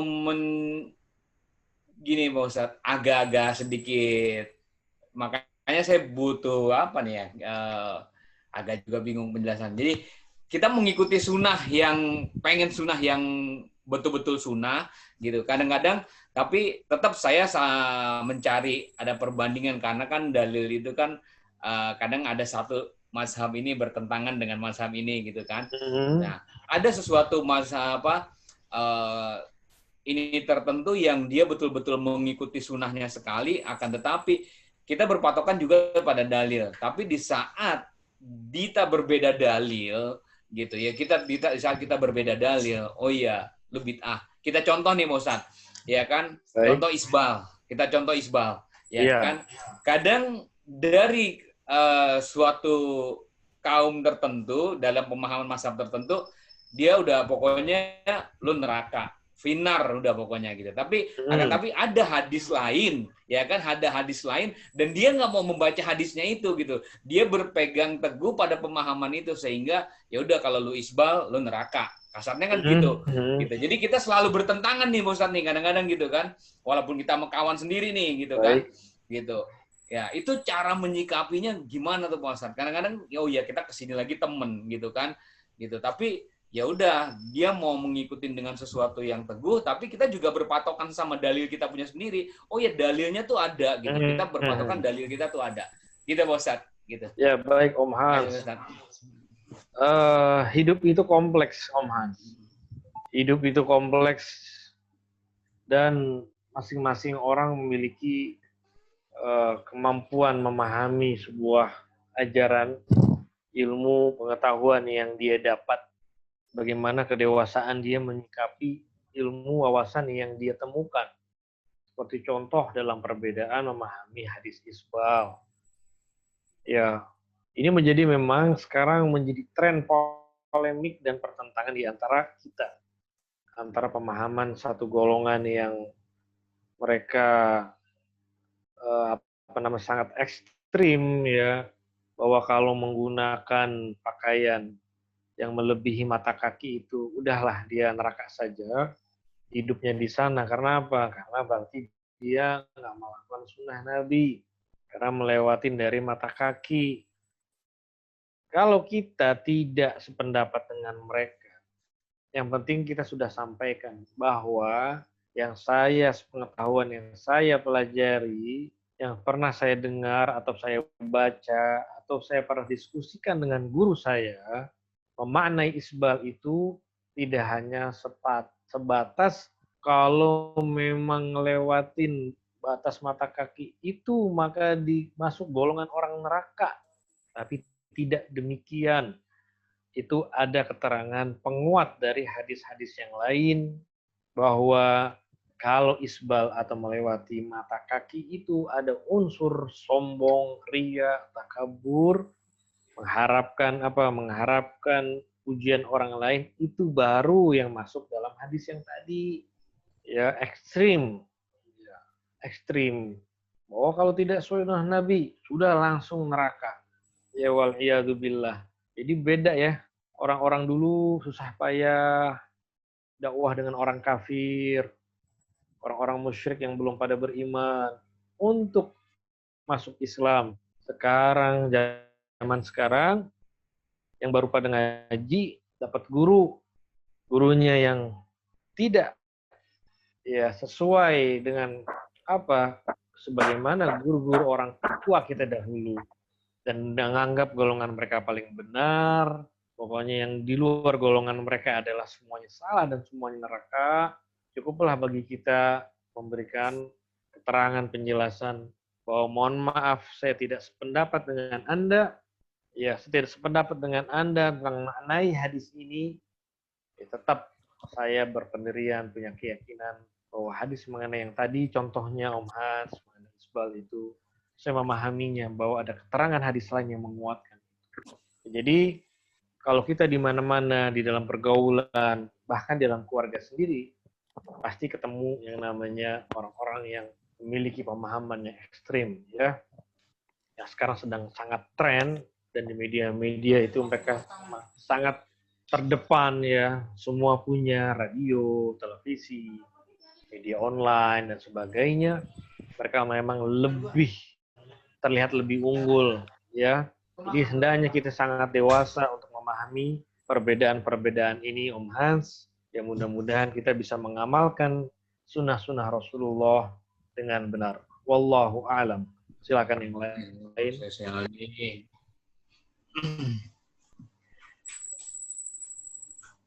Ada lagi? Waalaikumsalam, Silakan. Pak Ustadz. Waalaikumsalam. Izin bertanya nih mengenai berkaitan dengan sunnah Rasul ini gitu ya. Ya, Om Lukman. Siap.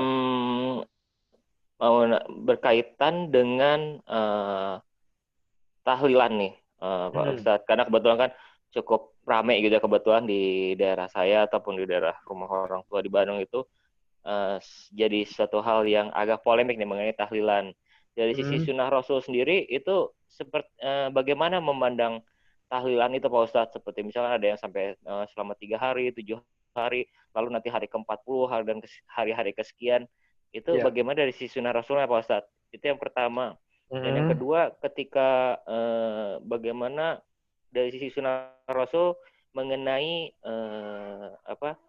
ketika di kuburan itu ada kita menyebarkan bunga, itu seperti apa dari sisi sunnah Rasul Pak Ustadz? Ya, terima kasih. Assalamualaikum warahmatullahi wabarakatuh. Waalaikumsalam warahmatullahi wabarakatuh. Om Lukman,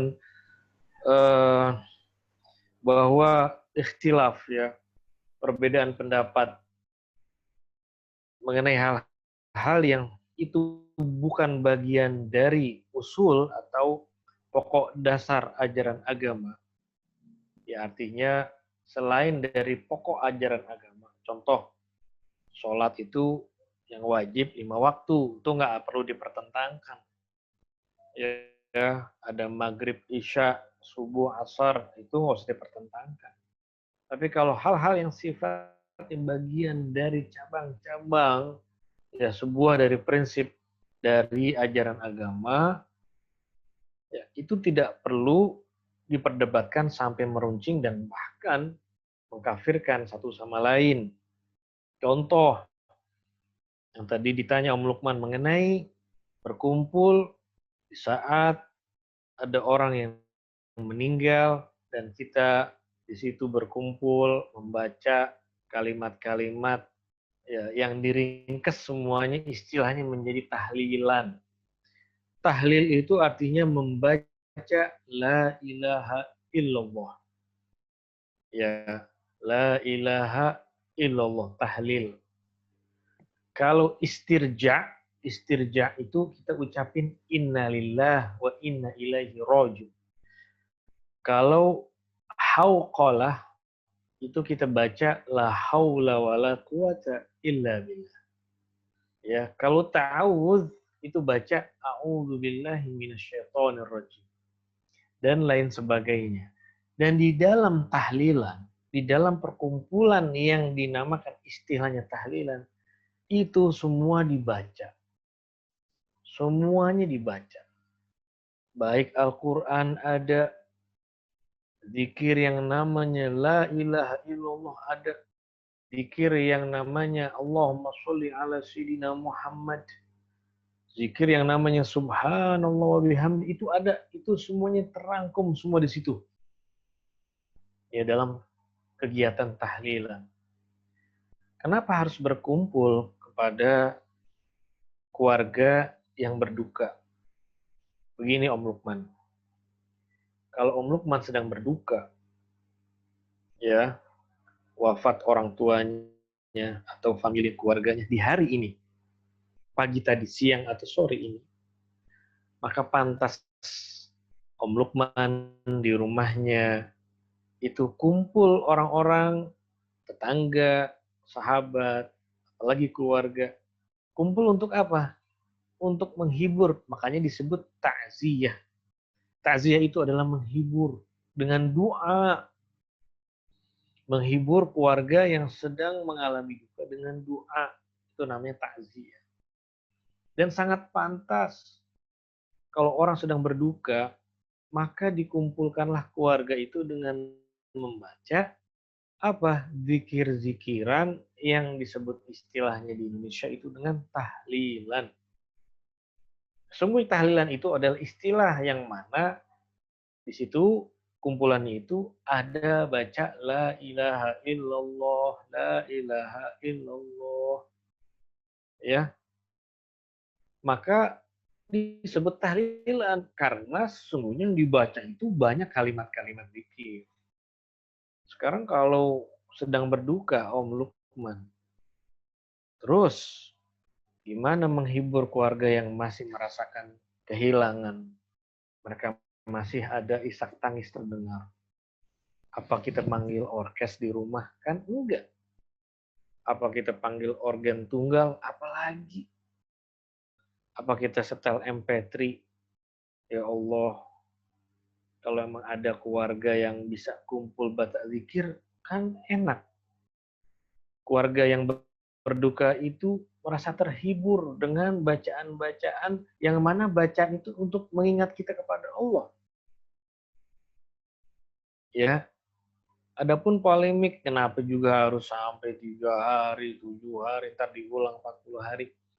Ini yang namanya perdebatan ini dari kita belum lahir nih, Om Lukman tuh udah bergulir berulang-ulang. Cuman dipopulerkan lagi istilah perbedaan ini di masyarakat kita yang tentunya enggak baik gitu ya. Enggak baik. Harusnya umat Islam itu sudah memikirkan hal-hal yang lebih maju berkembang ke depan. Udah enggak perlu lagi itu disemarakan yang namanya perbedaan mengenai tahlilan. Oh, mereka menyerang kita. Kenapa harus 1, 2, 3 hari kayak orang Hindu aja? Itu udah bahasa yang menyerang yang dari dulu untuk melemahkan kita. Ya, ulama-ulama besar sekelas Wali Songo itu, ya mereka sudah mengajarkan dulu orang-orang di Pulau Jawa, kalau ada yang berduka di rumahnya pada ngobrol. Coba perhatiin dah teman-teman sekalian, Om Lukman, kalau ada yang meninggal, biasanya di rumah tuh ada yang nyediain kacang. Ada yang nyediain juga kacang hijau masih mentah. Itu untuk apa? Supaya yang datang tuh ngambil diraup tuh kacangnya, dizikirin gitu. Zikirin la ilaha illallah, baca selawat. Pahalanya buat si mayit. Ini ngumpul-ngumpul pada ngerokok, pada ngopi, ketawa-ketawa. Lah di dalamnya ada jenazah dalam rumah. Nggak sesuai banget gitu dengan momennya. Nggak sesuai dengan momennya. Apalagi di malam harinya setelah jenazah dikuburin, keluarga terdekat yang sedang berduka nangis saja. Ya ada yang ya udah meninggal, udah nggak ada apa-apa lagi, menghilang saja. Tapi kalau diadakan kumpul di situ baca bacaan yang baik, zikir kepada Allah, sungguh itu adalah hal yang mulia. Dan bagi keluarga mayit dan non keluarga mayit itu akan mengisi hatinya dengan zikir bahwa apa? Uzkuru mahasina mautakum. Rasulullah ngajarin kalau orang mati sebutin aja yang baik-baiknya. Wakufwan masawihi. Udah stop, jangan diungkit-ungkit lagi aibnya. Nah dengan berzikir itu paling enggak itu menstop kita untuk ingat aibnya mayit. Untuk melupakan kesalahan-kesalahannya mayit. Sudahlah, udah meninggal. Kita ingat yang baik-baiknya saja. Nah, untuk menghindari salah satunya itu, mengingat yang buruk-buruk kepada mayit, kumpul malam pertama, malam kedua, malam ketiga, sampai malam ketujuh. Ya, itu adalah hasil ijtihadnya Wali Songo yang cocok di Pulau Jawa, yang cocok bagi adat istiadat di kampung kita, di pulau orang-orang di Jawa. Apalagi kita kalau rumah di kampung bertetangga, itu enak banget Om Lukman. Beda kalau rumah di apartemen meninggal, ya udah selesai, nggak ada, hilang aja nggak ada. Ya, itu mengenai tahlilan. Jadi saya kira tidak perlu diperpanjang perdebatan ini. Bagi Anda silahkan tidak setuju, tidak sependapat dengan tahlilan. Bagi saya hal ini sangat mulia, kita pertahankan. Lana a'maluna, walakum amalukum. Yang kami lakukan ini, kumpul tahlilan, ya sudah. Jangan diperdebatkan, tidak usah dineraka-nerakakan. Anda tidak spam, sudah setuju, silahkan di luar. Ya, keyakinan Anda, keyakinan saya. Toh ini tidak mengajak orang kepada kekafiran. Justru dengan tahlilan, baca-bacaan itu, mengajak orang untuk mengingat Allah Subhanahu wa ta'ala. Demikian Om Lukman. Tadi pertanyaan kedua, saya lupa, maaf. Bagaimana Om Awai? Om Lukman. Om Lukman bisa diulang sedikit. Mengenai ini apa yang di kuburan itu ada yang menabur bunga ya. melarang untuk melarang untuk menebar bunga kayak gitu. Baik, gimana? Ini pernah saya saksikan. Tidak hanya tabur bunga, Om Lukman. Azan di liang lahat sebelum mayit ini ya dikubur dengan tanah-tanahnya. Itu berantem. Dia yang pemahaman ekstrim, melarang keras.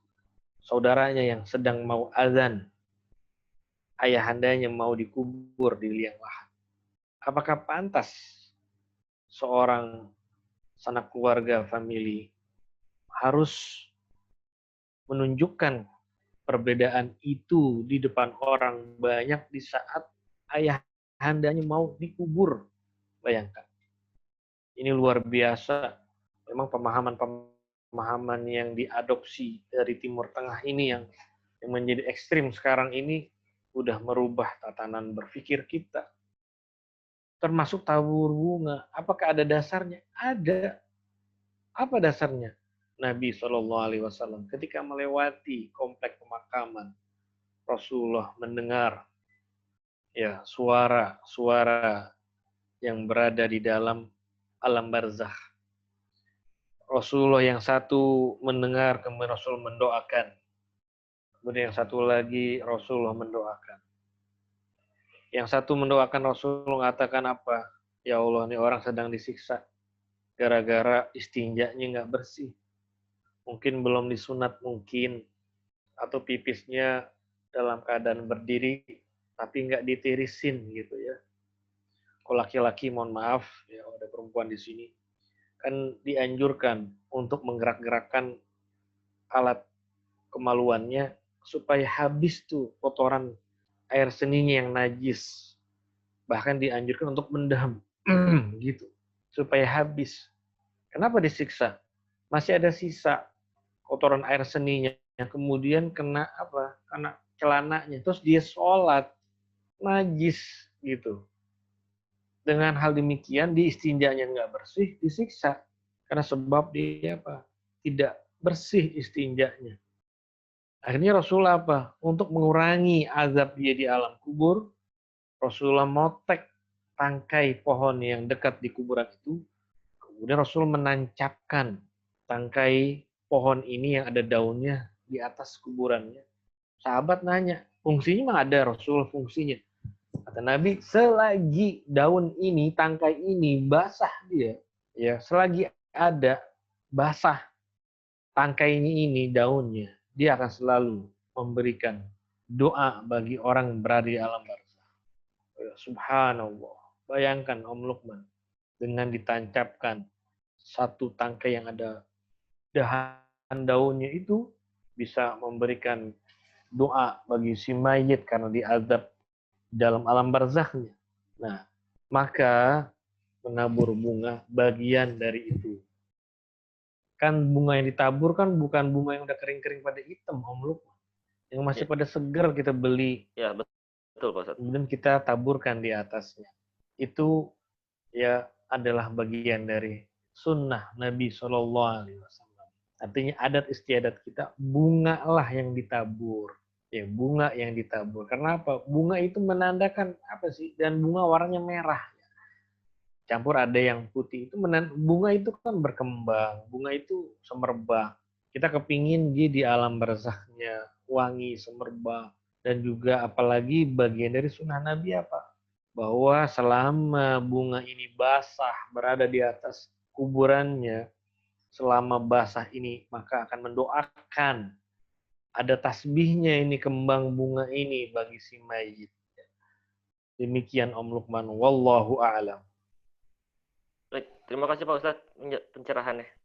Iya, sama-sama. Silakan. Mungkin satu lagi terakhir ya Om Awa ya. Om Amri terakhir nih. Silakan Om Amri.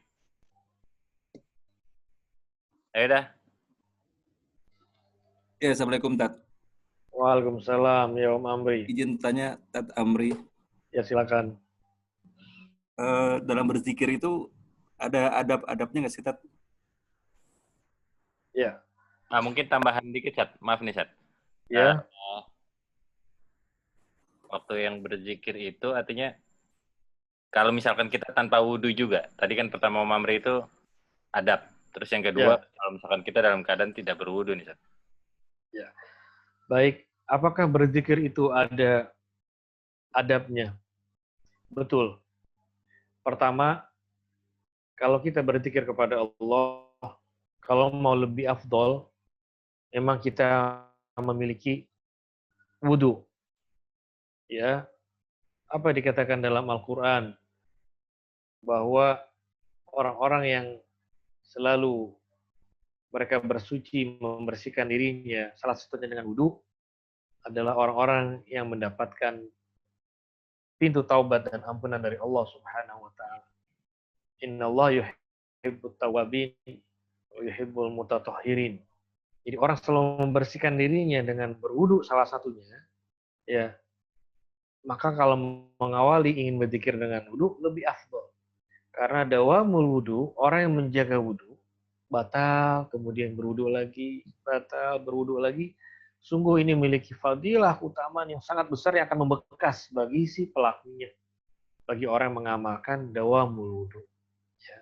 Bagi orang yang mengamalkan dawamul wudu, artinya dia selalu dalam keadaan wudu. Kalau dia berzikir ingin mengamalkan wudu terlebih dahulu, itu lebih utama. Tapi kalau dia nggak wudu, tidak apa-apa. Oh, dia membaca zikirnya di luar sholat. Di luar sholat. Kemudian bagaimana lagi adabnya?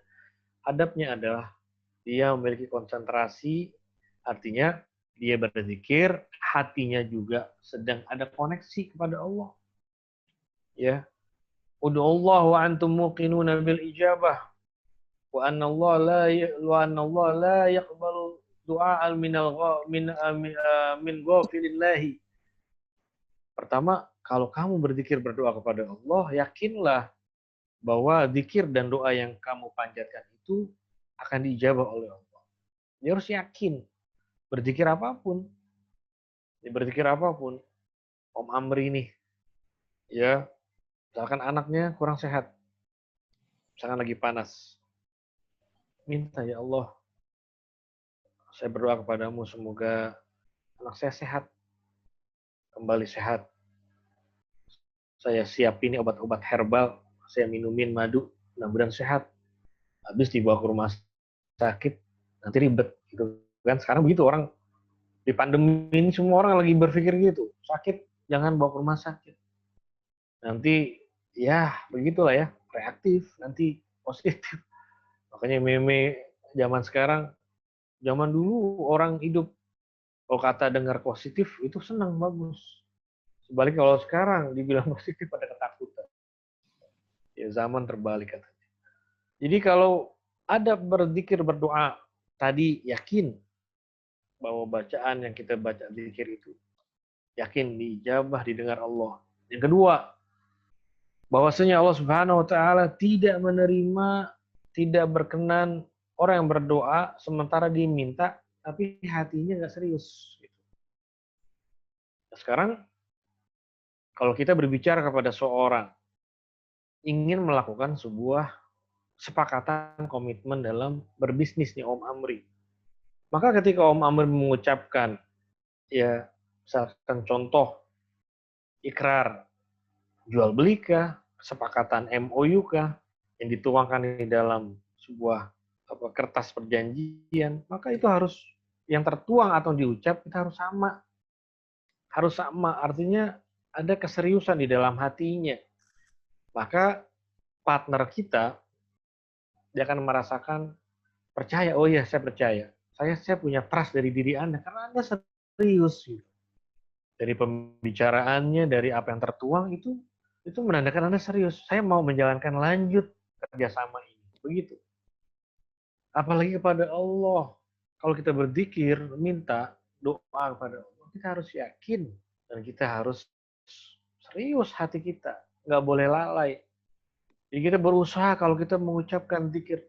La ilaha illallah, la ilaha illallah, la ilaha illallah, Muhammadur Rasulullah. Dalam hati itu kita mengucapin, tiada Tuhan selain Allah, la ilaha illallah, illallah.